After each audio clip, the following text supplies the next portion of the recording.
మన ప్రభువును రక్షకుడైన యేసుక్రీస్తు శుభనామమున వందనాలు. ప్రియదేవుని సంగమా, ప్రియదేవుని బిడ్డలారా, మరొక ఉదయకాల సమయం దేవుని వాక్యాన్ని ధ్యానించుకున్నాను. ముందుగా ప్రార్థన చేసుకుందాం. ప్రార్థన. కృపగల తండ్రి, దయగలమైన యేసయ్యా, నీ బంగారు పాదాలకు లెక్కలేని వందనాలు, స్తుతులు, స్తోత్రములు. గతించిన రాత్రి అంతా నీ రేఖల చాటును కాచి కాపాడి సంరక్షించిన దేవా, మరొక ఉదయకాల సమయం సజీవులు చేరి నేను ప్రార్థించుటకు, స్తుతించుటకు, నీ వాక్యం అందించుటకు నువ్వు ఇచ్చిన కృపకి వందనాలు. వాక్యమైన దేవుడు వాక్యం ద్వారా నాతో మాట్లాడి మీరే మహిమ ఘనత ప్రభావాలు పొందమని యేసునామమున అడుగుచున్నాం తండ్రి. ఆమెన్. ప్రియదేవుని సంగమా, ప్రియదేవుని బిడ్డలారా, నేడు మనకు ఏర్పాటు చేయడం దేవుని వాక్య భాగము అడ్వెంట్లోని 4వ ఆదివారంకి ఏర్పాటు చేయబడిన సువార్త పాఠ్య భాగము మత్తయి సువార్త 11వ అధ్యాయము 11 నుంచి 19 వచనములు ఈ విధంగా రాయబడినవి. మత్తయి సువార్త 11వ అధ్యాయము 11 నుంచి 19 వచనములు ఈ విధంగా రాయబడినవి. స్త్రీలు కనిన వారిలో బాప్తిసమిచ్చు యోహాను కంటే గొప్పవాడు పుట్టలేదని నిశ్చయముగా మీతో చెప్పుచున్నాను. అయినను పరలోక రాజ్యములో అల్పుడైన వాడు అతని కంటే గొప్పవాడు. ప్రియదేవుని సంగమా, ప్రియదేవుని బిడ్డలారా, యేసుక్రీస్తు ప్రభువారి పరిచర్య చేయొచ్చు బాప్తిసమిచ్చు యోహాను మరి చెరసాలలో ఉన్నప్పుడు అతడు తండ్రి యొక్క చిత్తాన్ని అనుసరించి దేవుని యొక్క రాజ్య సువార్త నిమిత్తము ఆయన పంపబడ్డ విధానాన్ని బట్టి, అతడు చేసిన పరిచర్యను బట్టి నేడు అతనిని గూర్చి తెలియచేస్తూ అతని కంటే ఉన్నతమైనది, శ్రేష్టమైనది ఉండే ఒక స్థలం ఉన్నదనే మాటని ఇక్కడ ప్రభు చెప్తున్నాడు.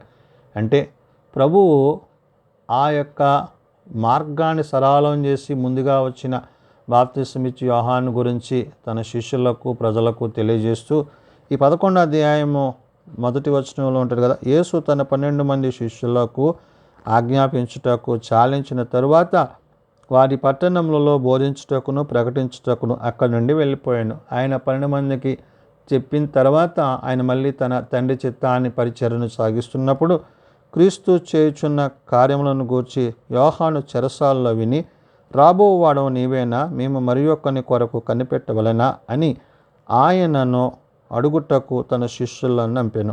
మరి బాప్తిసమిచ్చు యోహాను చెరసాలలో నుంచి తన శిష్యులను పంపించి క్రీస్తుని గురించి అడుగుతున్నాడు. ఏమని? రాబోవాడు నువ్వేనా, మేము వేరే వాళ్ళ కోసం కనిపెట్టాలా అంటున్నాడు. అంతకుముందు ప్రభువు గురించి, ఆయన యొక్క రాకడ గురించి తెలియజేసిన యోహాను తనకు కలిగిన ఆ యొక్క అభ్యంతరాన్ని అక్కడ తన యొక్క శిష్యులకు చెప్పి పంపించినప్పుడు యేసు వారిని చూచి, మీరు వెళ్ళి విన్నవాటిని కన్నవాటిని యోహానుకు తెలుపుడి. గుడ్డివారు చూచున్నారని, కుంటివారు నడుచున్నారు, కుష్ఠరోగులు శుద్ధులగుచున్నారు, చెవిటివారు వినుచున్నారు, చనిపోయిన వారు లేపబడుచున్నారు, బీదలకు సువార్త ప్రకటింపబడుతుంది, మరియు నా విషయమై అభ్యంతరపడని వాడు ధన్యుడని ఉత్తరం ఇచ్చెను. ఇక్కడ ప్రభు ఒక మాట చెప్తున్నారు. యోహాను ఏదైతే అభ్యంతరాన్ని కలిగి ఉన్నాడో ఆ అభ్యంతరము మంచిది కాదు అనే మాటని చెప్పారు. అంటే యోహాను ప్రభువు కంటే ముందుగా తండ్రి యొక్క చిత్తాన్ని జరిగించి ఆయన రాకడను గురించి తెలియజేశాడు. అయితే ఇప్పుడు తను చెరసాల్లో ఉండి ప్రభువుని గురించి, అంటే నీవేనా, వేరే వారి కోసం మేము కనిపెట్టాలన్న అభ్యంతరం ఏదైతే యోహాను తెలియజేశాడో ఆ అభ్యంతరాన్ని బట్టి ఇక్కడ ప్రభువు ఈ విషయాలన్నీ చెప్పి, మీరు వెళ్ళి యోహానికి విషయాలన్నీ చెప్పండి అంటూ 6వ వచనంలో, మరియు నా విషయమే అభ్యంతరం పడనివాడు ధన్యుడని ఉత్తరం ఇచ్చెను. ఒకవేళ యోహాను ఇంత పరిచర్య చేసి ప్రభు విషయంలో అభ్యంతర పడితే గనక దానివల్ల ప్రయోజనం అతనికి ఉండదు. అంటే రాజ్యాన్ని ప్రభువుతో, పరిశుద్ధాత్మతో పరలోకంలో ఉండే ఆ యొక్క స్థానాన్ని కోల్పోతాడు అనే విషయాన్ని అక్కడ ప్రభువు గుర్తు చేర్చి ఆయన ఈ మాటలను ఉద్దేశించి ఇక్కడ 11లో ఆయన అంటున్నాడు, స్త్రీలు కనిన వారిలో బాప్తిసమిచ్చు యోహాను కంటే గొప్పవాడు పుట్టలేదని నిశ్చయముగా మీతో చెప్పుచున్నాను. అయినను పరలోక రాజ్యములో అల్పుడైన వాడు అతని కంటే గొప్పవాడు అంటాడు. అంటే అతడు చేసిన పరిచర్య, సేవ ఉన్నతమైనదే, ఉత్తమమైనదే. ఈ లోక మర్యాదను అనుసరించి దేవుడు కలుగజేసిన తల్లిదండ్రులలో, ఆ యొక్క కుటుంబ వ్యవస్థలో మరి యోహాను ఉత్తమమైన వాడిగా, స్త్రీలు కన్న వాళ్ళలో చాలా ఉన్నతమైన వాడిగా ప్రభు యోహాను గురించి తెలియజేశారు, చెప్పారు. కానీ ఒకవేళ అతడు పరలోక రాజ్యంలో అతడు ప్రవేశించలేకపోతే అనే మాటను గూర్చి అక్కడ ప్రభు తెలియచేస్తూ, అయినను పరలోక రాజ్యంలో అల్పుడైన వాడు అతని కంటే గొప్పవాడు అంటున్నాడు. అంటే అల్పుడు అంటే రాజ్యంలో ఉండే ఆ యొక్క స్థానాలను బట్టి, స్థితులను బట్టి ఆ స్థితిగతులలో ఒకవేళ లేకపోతే అనే మాటని ప్రభు అక్కడ ఉద్దేశించాడు. ఎందుకంటే ప్రభువును గురించి ఒకానొక సందర్భంలో యోహాను అభ్యంతరపడ్డాడు.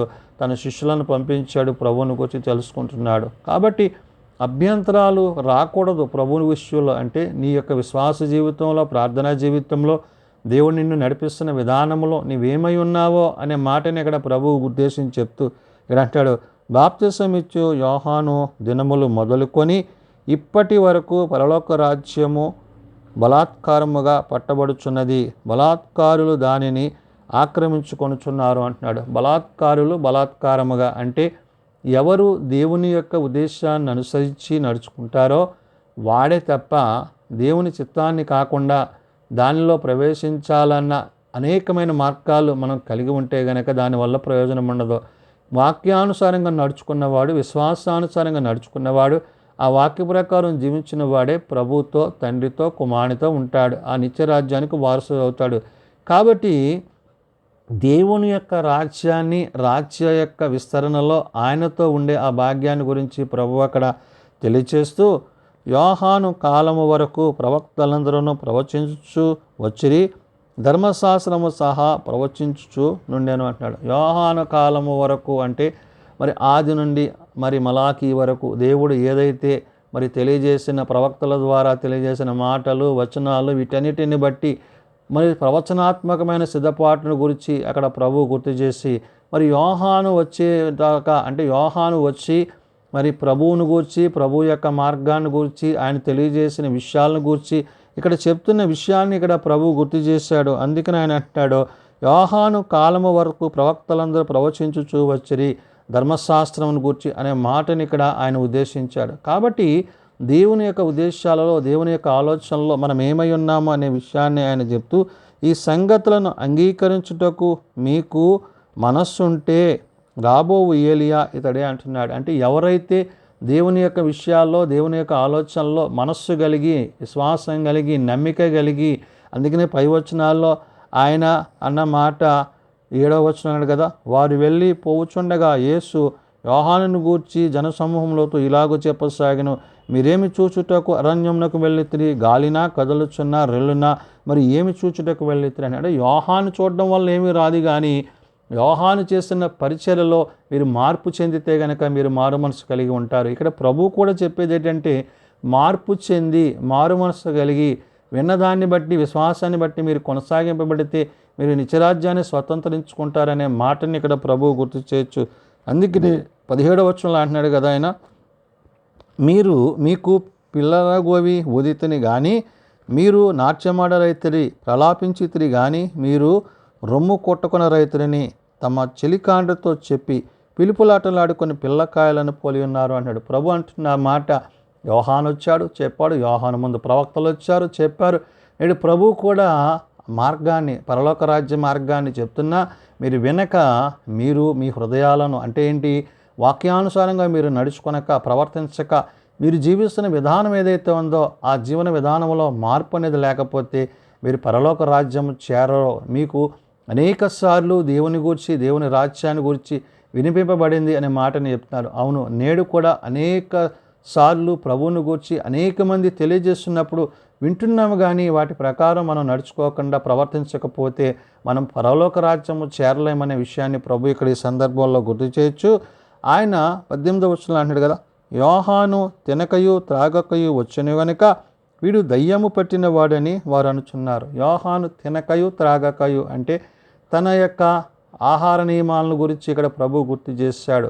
అతడు ఏం చేసేవాడు, అడవి మిడతలను తినేవాడు, మరి జుంటి తేనె అంటే ఆ తేనె తప్ప మరి ఏదే ఆహారం తీసుకునేవాడు కాదు. కాబట్టి అతడు తన యొక్క ఆహార నియమాల ప్రకారం అతడు ఉన్నాడు. కాబట్టి అతను గూర్చి ఆనాడు ఏమన్నారో ప్రభు ఇక్కడ గుర్తు చెప్తూ, యోహాను తినకయు త్రాగకయు వచ్చెను గనుక వీడు దయ్యము పట్టిన వాడని యోహాను గూర్చి, బాప్తిసం ఇచ్చి యోహాను గూర్చి చెప్పారు.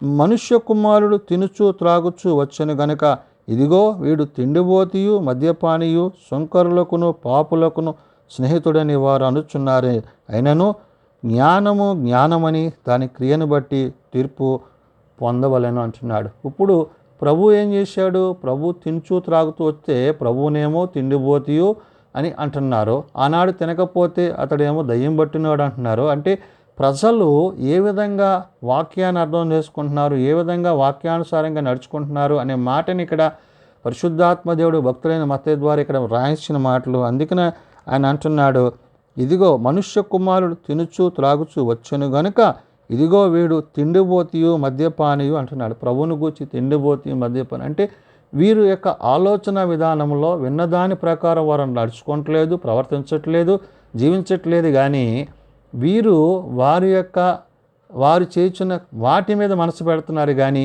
వీరు చెప్పిన వాక్యమందు వీరు విశ్వాసం కలిగలేరనే విషయాన్ని చెప్తూ ఆయన అంటున్నాడు, ఇదిగో వీడు తిండిబోతును మద్యపానీయు సుంకరీయును పాపులకును స్నేహితుడని వారు అనుచున్నారు. అయినను జ్ఞానమని దాని క్రియను బట్టి తీర్పు పొందనని అంటున్నాడు. జ్ఞానమును బట్టి నువ్వు విన్నది, నువ్వు విశ్వసించినది, నువ్వు గ్రహించింది, నువ్వు ఎరిగింది, అది నిన్ను విశ్వాసం ద్వారా నిత్యరాజ్యానికి నడిపించేదిగా ఉండాలి. అందుకని ఇక్కడ క్రియను బట్టి అనే మాటని చెప్తూ కింద ఫుట్ నోట్లు ఇచ్చాడు. అనేక ప్రాచీన వతుల్లో దాని పిల్లలను బట్టి అది పాఠ్యాంతరము అంటున్నాడు. దేవుని పిల్లలుగా, దేవుని బిడలుగా మనము తీర్చబడితే ఆయన రాజ్యానికి మనం వారసులు అవుతాం. యేసు ప్రభు వారు ఇక్కడ చెప్పిన విషయాలను బట్టి మనం ఆలోచన చేస్తున్నప్పుడు ప్రభువును బట్టి, పరిశుద్ధ ఆత్మను బట్టి, ప్రవచనాలను బట్టి, దేవుడు తెలియజేసిన ప్రతి అంశాన్ని బట్టి మనం గ్రహించవలసింది ఏంటంటే మనము మన విన్నదాని యందు విశ్వాసం కలిగి ఉండాలి. విశ్వాసమునకు కర్తవ్య దాన్ని కొనసాగించేవాడైన క్రీస్తులో మనం నిలిచి ఉంటే ఆయన రాజ్యానికి వారసులు అవుతాం. తద్వారా ఆయన రాజ్యాన్ని మనం పొందుకుంటాం. యుగయుగాలు ప్రభుత్వం మనం ఉంటామని ఉదయకాల సమయమున పరిశుద్ధాత్మ దేవుడు భక్తులైన మత్తయి ద్వారా తెలియజేసిన మాటలు. ప్రార్థన చేసుకుందాం. ప్రార్థన. ప్రేమ నమ్మకం కలిగిన మా తండ్రి, కృప కలిగిన మా యేసయ్య, నిజమేనాయన నిన్ను బట్టి, నీ మాటలను బట్టి, నీకు ముందుగా పంపబడిన బాప్తిసం ఇచ్చు యోహాను నాయన తాను చెరసాల్లో ఉండి అభ్యంతరం కలిగి ఉన్నప్పుడు అభ్యంతర పడనివాడు ధన్యుడని నీ వాక్యం ద్వారా సెలవిచ్చావు. నిజమేనైనా నిన్ను బట్టి, నీ మాటలను బట్టి అభ్యంతర పడక నీ వాక్యమందు నిలిచి విశ్వాసంలో కొనసాగుటకు మాకు నేర్పించండి. దేవా, ఏది ఉత్తమమో, ఏది ఉన్నతమో, ఏది నీ చిత్తమోనైనా మేము ఎరిగి తెలుసుకుని ఆ ప్రకారం జీవించుటకు మాకు నేర్పించండి. అయ్యా, బలహీనలను బలపరచండి నాయన, రోగులను స్వస్థపరచండి. మీ చేతి గాయముల చేత మాకు స్వస్థతను, ఆరోగ్యం దయచేయండి. నీ వాక్యము ఇంటి ద్వారా విశ్వాసములో బలపరచబడి నీ ఆత్మలో జీవించుటకు మాకు నీ కృప దయచేయండి. ఏ ఒక్కరూ నశించక అంతటి అందరూ మారు మనసు కలిగి పాపక్షమాపణ కలిగి నీ నిత్యరాజ్యంలో చేరుటకు ప్రతి వారికి నీ కృప దయచేయండి. ఎడిదిన పరిచర్య సేవలో మీ సహాయం మాకు దయచేయండి. చిన్నబిడ్డలు, యవనులు, పెద్దలు, వృద్ధులు ప్రతి వారిని పేరు పేరున దీవించండి. ఏ ఒక్కరూ నశించక అంతటందరూ నీ కృపలో వర్ధిల్లుటకు నీ సహాయం దయచేయండి. జన్మదినాలు, వివాహ దినాలు, ఆ కొడుకుల కుటుంబాలు ప్రత్యేకపరచండి. తమ పిల్లలను పోగొట్టుకున్న కుటుంబాలను ఆదరించి ధైర్యపరచండి. నేడు సబాతు దీవెనలు, ఆశీర్వాదాలు ప్రతి వారికి దయచేయమని, నేడుదిన పరిచయాల్లో, ప్రయాణాల్లో మీరు మాకు తోడండి. మహిమ, ఘనత, ప్రభావాలు మీరు మాత్రమే పొందుకొనమని, మీరు ఆఖరికే మమ్మల్ని సిద్ధపరచమని యేసునామమున అడుగుచున్నాం తండ్రి. ఆమెన్.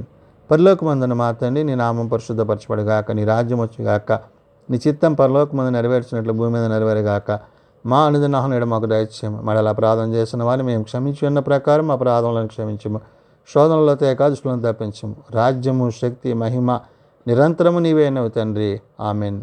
మన పరమ తండ్రి అయిన దేవుని ప్రేమ, ప్రభువైన యేసుక్రీస్తు కృప, పరిశుద్ధాత్మ నిత్య సహాయము నిరంతరము సదా తోడండి సంరక్షించి కాపాడును గాక. ఆమెన్.